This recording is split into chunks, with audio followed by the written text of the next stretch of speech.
Pozdrav dragi prijatelji! Evo nas opet sa novim epizodama balkanskih bračnih avantura. Danas nam se otvara kutija Pandorina, ili bolje reći, kovčeg prepun smešnih, čudnih i pomalo neobičnih avantura iz belog sanatorijuma. Čujem da je Matora sada postala naša nova Šekspirova junakinja, izbacuje monologe kao na traci.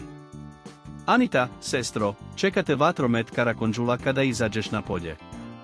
Dakle, upoznali smo Anitu, malu iz Šljivika i Livada, koja tvrdi da joj je u braku s Matorom nedostajao neki detalj, da ne budem baš prasti kažem kurac, to već ne bi bilo u redu.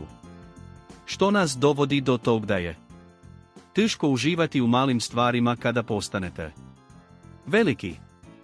Sad je red na Matoru da ispriča svoju verziju priče.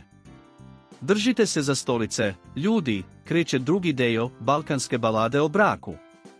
Matora, ženo, ne znamo šta je luđe, tvoje frizure ili ova tvoja priča o nimfomanki u rajskom vrtu. Mislim da Matoro i Aniti neko treba da objasni da nemogućnost da uživamo u čarima samoće gura nas u odnose sa idiotima. Sad, Matora se sprema da izađe i spali Anitine stvari.